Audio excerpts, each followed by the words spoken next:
Bienvenue à vous dans mon cabinet de curiosité. En y entrant, vous allez découvrir des récits sur des sujets mystérieux. Commençons ce soir avec le thème des sorcières.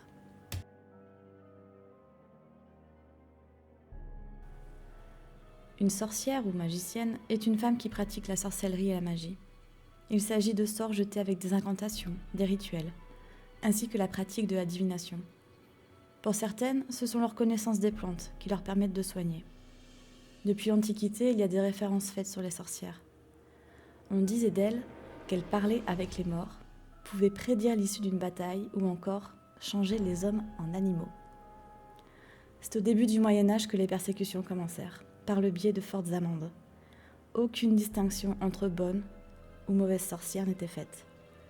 Comme vous le savez certainement, la magie blanche, soins par les plantes, magnétisme, divination, s'oppose à la magie noire, incantation, sort ou sabbat. Mais ce détail était éclipsé. Une sorcière est une sorcière et elle doit être punie. Le code de Charlemagne prévoit également des emprisonnements.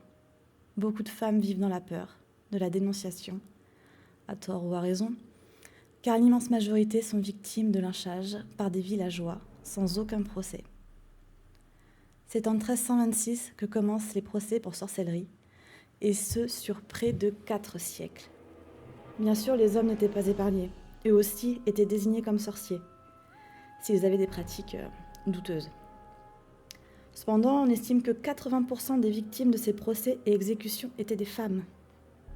Les chasses aux sorcières connaissent deux vagues. La première, de 1480 à 1520 environ, puis la seconde, de 1560 à 1650. Ces femmes emmenées sur le bûcher avec leurs enfants, surtout si c'était des filles, appartenaient le plus souvent des classes populaires. Une toute petite minorité d'entre elles pouvaient réellement être considérées comme de vrais criminels, coupables d'homicide. Mais la majorité d'entre elles étaient souvent sages-femmes ou guérisseuses, avec des remèdes basés sur une pharmacopée traditionnelle, des breuvages, infusions ou décoctions de racines d'herbes. Les personnes souffrant de maladies mentales étaient également traitées de sorcières ou sorciers et subissaient les mêmes traitements. De nombreux religieux savaient utiliser les plantes médicinales sans que leur art ne soit confondu avec de la sorcellerie. Logique, n'est-ce pas ? Un des moyens pour savoir si une femme était une sorcière consistait à la jeter nue à l'eau, les mains et les pieds attachés ensemble, pour l'empêcher de surnager. La théorie voulait qu'une sorcière est plus légère que l'eau. Dans ce cas, si elle flottait, elle était aussitôt repêchée et brûlée vive. Si elle s'y noyait, on considérait qu'elle était morte innocente. C'est seulement à la fin du XVIIe siècle que l'on assiste à la fin de ce phénomène en Occident. En France, Louis XIV remplace les exécutions par des bannissements à vie. Aux États-Unis, suite à l'affaire des sorcières de Salem, un repentir public est signé. Je cite : « Nous vous demandons à tous pardon du fond du cœur, vous que nous avons injustement offensés, et déclarons selon notre conscience présente que pour rien au monde, aucun de nous ne ferait à nouveau de telles choses pour de telles raisons. » En Angleterre, la loi contre la sorcellerie fut définitivement abolie en 1736, ce qui n'empêcha pas la pendaison de la dernière sorcière anglaise en 1808. Je vais maintenant vous conter 2 histoires relatant de faits de sorcellerie. La première se situe en Italie dans les années 80. Il s'agit du jeune Benedetto. Il est alors âgé de 10 ans et ce jeune enfant va attirer l'attention des médias. On a découvert qu'il pouvait enflammer les objets en les tenant dans ses mains ou en les regardant.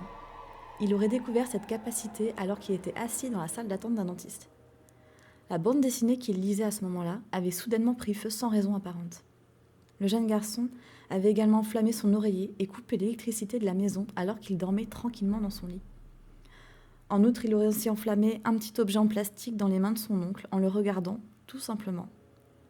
Après avoir consulté un parapsychologue, il aurait finalement appris à contrôler son pouvoir. En revanche, les scientifiques n'ont toujours pas trouvé l'origine des flammes créées par Benedetto jusqu'à présent. Cela reste un mystère. La seconde histoire se situe dans le Var, plus précisément à Gassin, qu'on appelle le village des sorcières. C'est du moins ce que dit la légende, transmise au fil des siècles, de bouche à oreille. commence il y a fort longtemps, quand la peste ravageait les populations locales. Les habitants de Gassin, indemnes, quittèrent alors le village accroché sur un piton rocheux pour se réfugier dans des lieux plus salubres. Une très vieille paysanne, guère effrayée par l'épidémie ou la mort, revint chaque soir donner un peu de vie au village, avec 2 ambitions: empêcher les vagabonds mal intentionnés de piller les maisons vacantes, mais aussi afin de donner l'impression que son village restait animé. Chaque soir, elle passait de maison en maison, allumant un feu de bois dans chaque âtre. Pour ce faire, elle transportait une poignée de braise dans ses paumes de main sans jamais se brûler. Il était alors facile et raisonnable de parler de sorcellerie et donc de sorcière. Il est maintenant l'heure de refermer les portes du cabinet de curiosité. Je vous remercie pour votre visite et je vous dis à bientôt pour découvrir ensemble de nouveaux mystères.